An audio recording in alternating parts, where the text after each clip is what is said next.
You, John Fitzgerald Kennedy, do solemnly swear I, John Fitzgerald Kennedy, do solemnly swear that you will faithfully execute the office of President of the United States that I will faithfully execute the office of President of the United States and will, to the best of your ability, and will, to the best of my ability, preserve, protect, and defend the Constitution of the United States. preserve, protect, and defend the Constitution of the United States. So help you God.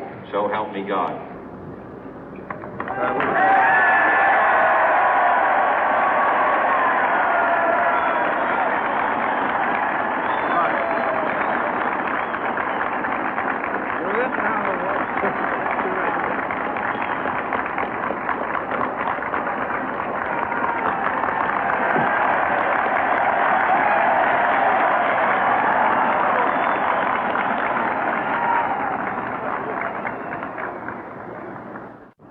Vice President Johnson, Mr. Speaker, Mr. Chief Justice, President Eisenhower, Vice President Nixon, President Truman, Reverend clergy, fellow citizens.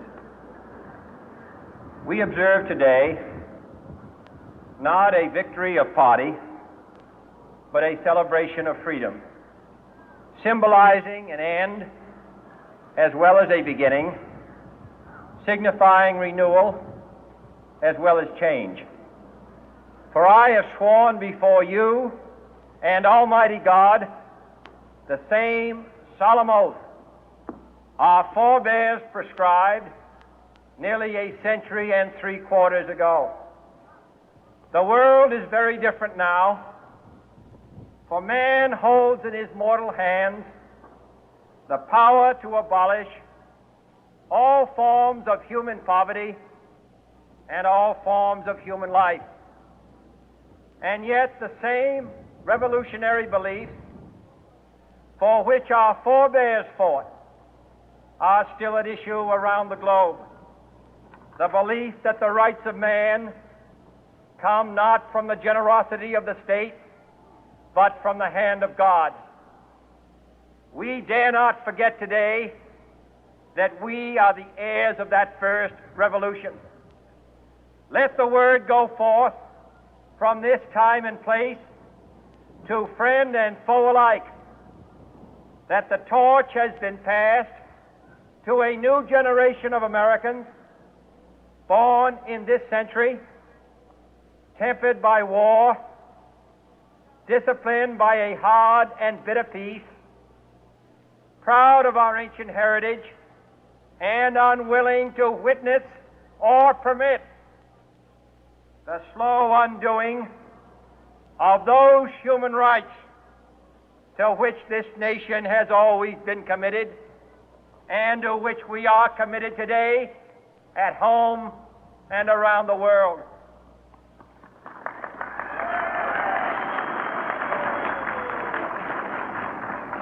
Let every nation know, whether it wishes us well or ill, that we shall pay any price, bear any burden, meet any hardship, support any friend, oppose any foe to assure the survival and the success of liberty.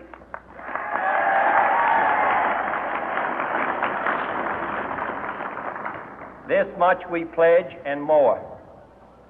To those old allies whose cultural and spiritual origins we share, we pledge the loyalty of faithful friends.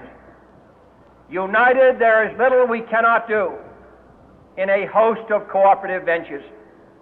Divided, there is little we can do, for we dare not meet a powerful challenge at odds and split asunder.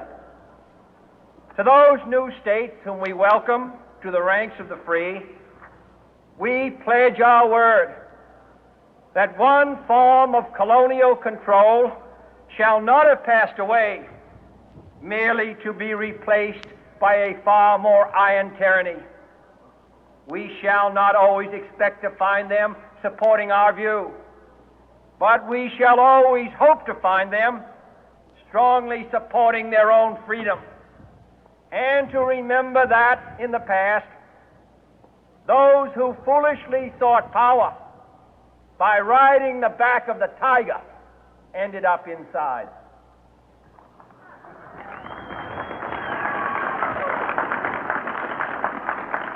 To those people in the huts and villages of half the globe struggling to break the bonds of mass misery, we pledge our best efforts to help them help themselves for whatever period is required, not because the communists may be doing it, not because we seek their votes, but because it is right.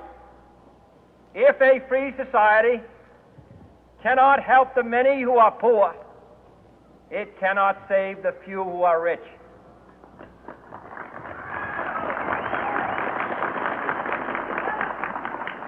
To our sister republics south of our border, we offer a special pledge to convert our good words into good deeds, in a new alliance for progress, to assist free men and free governments in casting off the chains of poverty. But this peaceful revolution of hope cannot become the prey of hostile powers. Let all our neighbors know that we shall join with them to oppose aggression or subversion anywhere in the Americas. And let every other power know that this hemisphere intends to remain the master of its own house.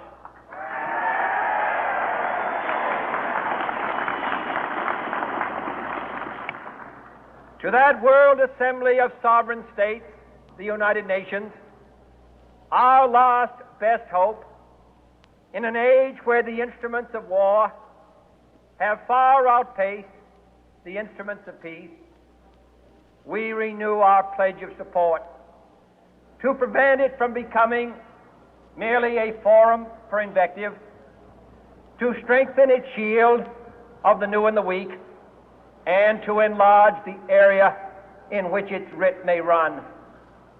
Finally, to those nations who would make themselves our adversary, we offer not a pledge, but a request that both sides begin anew the quest for peace.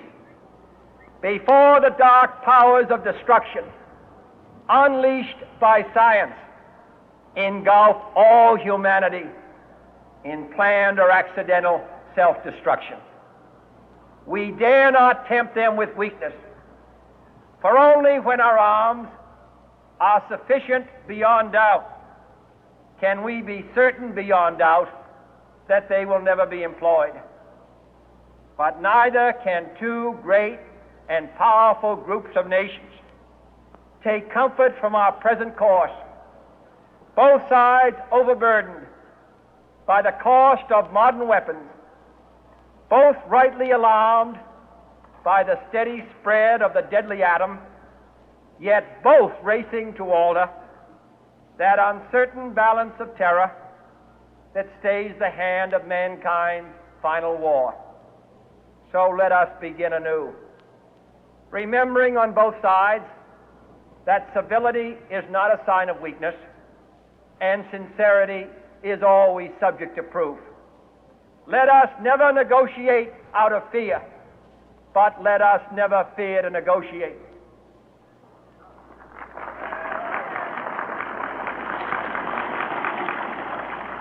Let both sides explore what problems unite us, instead of belaboring those problems which divide us.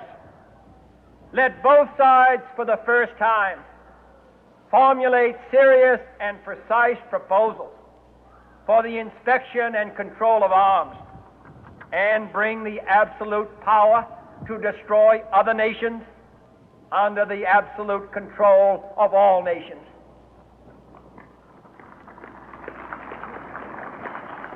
Let both sides seek to invoke the wonders of science instead of its terrors.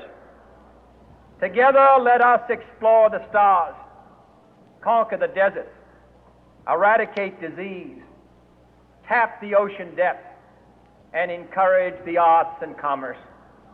Let both sides unite to heed in all corners of the earth the command of Isaiah to undo the heavy burden and let the oppressed go free. And if a beachhead of cooperation may push back the jungle of suspicion, let both sides join in creating a new endeavor, not a new balance of power, but a new world of law, where the strong are just and the weak secure and the peace preserved.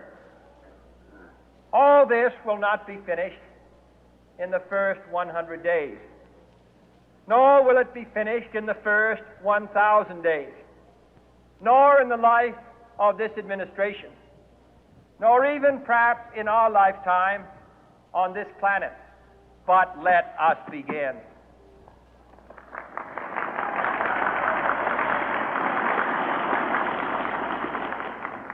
In your hands, my fellow citizens, more than mine, will rest the final success or failure of our course. Since this country was founded, each generation of Americans has been summoned to give testimony to its national loyalty. The graves of young Americans who answered the call to service surround the globe. Now the trumpet summons us again, not as a call to bear arms, though arms we need, not as a call to battle, though in battle we are, but a call to bear the burden of a long twilight struggle, year in and year out, rejoicing in hope, patient in tribulation, a struggle against the common enemies of man, tyranny, poverty, disease, and war itself.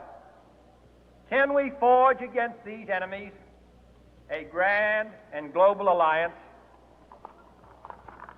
north and south, east and west, that can assure a more fruitful life for all mankind? Will you join in that historic effort?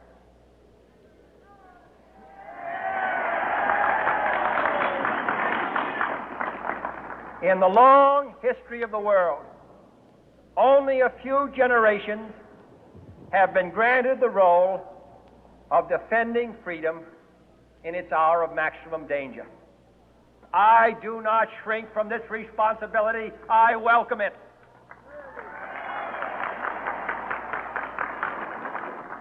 I do not believe that any of us would exchange places with any other people or any other generation.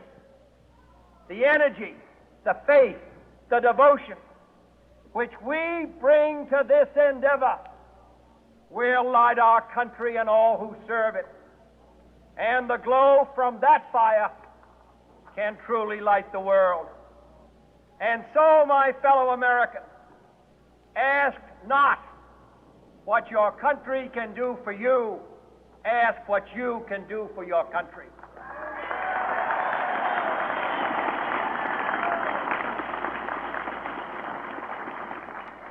My fellow citizens of the world, ask not what America will do for you, but what together we can do for the freedom of man.